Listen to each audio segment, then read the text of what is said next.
तो fourth question में हमें गिवन है कि 15 कॉट ए की वैल्यू 8 है। अरे 15 कॉट ए का मतलब क्या होता है? 15 कॉट ए की वैल्यू तो हमें पता ही नहीं। हमें तो कॉट ए की वैल्यू पता होती है, मतलब कॉट की वैल्यू पता होती है which is B by P, है ना। लेकिन 15 कॉट ए की वैल्यू कैसे निकालेंगे?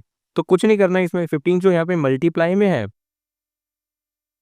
15 जो यहाँ पे मल्टीप्लाई में है, इसको हम कॉट ए को यहाँ रखते हुए 15 को डिवाइड में लेके जा सकते हैं। अभी बताओ कोई डाउट है क्या इसमें?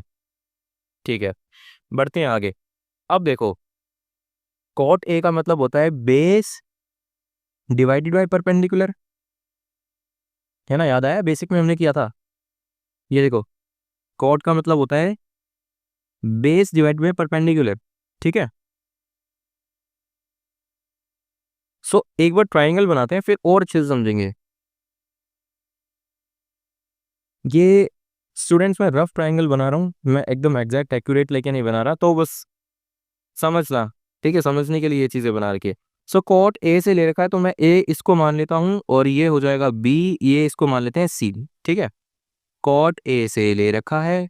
अब कॉट ए से लिया है तो सामने वाली साइड इस बेस, ये मतलब देखो यहाँ बेस है ना ये, और ये परपेंडिकुलर है, ठीक है। अब एंगल ए है तो सामने वाली साइड परपेंडिकुलर होगी, तो यानी बी सी परपेंडिकुलर होगी। और इधर से क्या है परपेंडिकुलर हमारा 15, तो ये 15 है।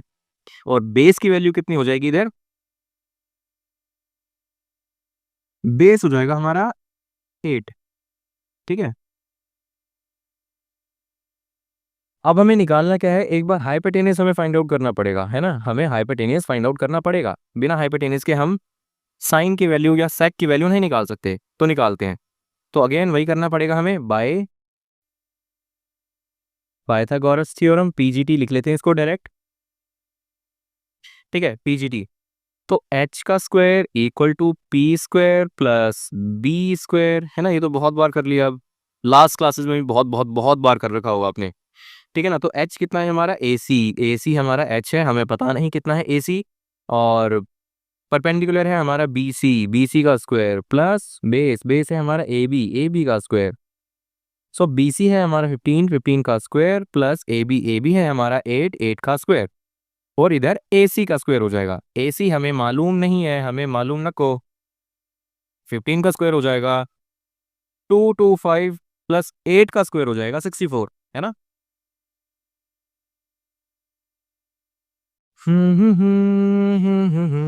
5 और 4 9, 2 और 6 8, और ये 2 289। हाँ, सो 289 किसका स्क्वायर है? तुम्हें लग रहा है क्या किसी का स्क्वायर है? अंडर रूट 289, जी बिल्कुल, ये 17 का स्क्वायर होता है। तो मैं रूट से बाहर निकाल के इसको 17 लिख सकता हूँ, 18 को, ठीक है ना। 18 को 289 को क्या मैं 17 नहीं लिख सकता अंडर रूट 289 को, है ना। याद है ना आपको स्क्वायर्स, ठीक है। तो ये हो गया मेरा ए सी की वैल्यू विच इज 17। अब हमें क्या फाइंड आउट करना है? अब हमें फाइंड आउट करना है sine A and sec A. Sine A और sec ए की वैल्यू हमें फाइंड आउट करनी है। तो साइन ए क्या होता है हमारा? Sine A, sine A perpendicular divided by hypotenuse, है ना। परपेंडिकुलर क्या है यहाँ पे? 15। भाई देखो, ए से ले रहे हैं ना हम, तो ए के ए एंगल ए के लिए तो सामने वाली साइड ही परपेंडिकुलर होगी ना। सो परपेंडिकुलर हो जाएगा बी सी,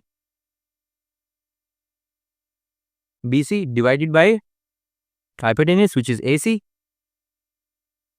बी सी कितना है? 15, और ए सी है हमारा 17, है ना आज़िया।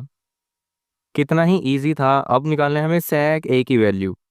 sec a देखो किसका उल्टा होता है हमारा? sec होता है हमारा cos का उल्टा, है ना। ये देखो, है ना, sec होता है हमारा cos का उल्टा। अगर cos की वैल्यू b यानी बेस बाय हाइपोटेनिस होती है, तो sec की वैल्यू हो जाएगी hypotenuse divided by base, just opposite of cos, ठीक है। सो sec की हो जाएगी हमारी बेस डिवाइडेड बाय हाइपोटेनिस। उल्टा लिख दिया ना मैंने, हाइपोटेनिस डिवाइडेड बाय बेस, ठीक है। हाइपोटेनिस क्या है इधर? ए सी, और बेस क्या है हमारा? A B. सो ए सी की वैल्यू कितनी है हमारे पास? 17, और ए बी की वैल्यू कितनी है? 8।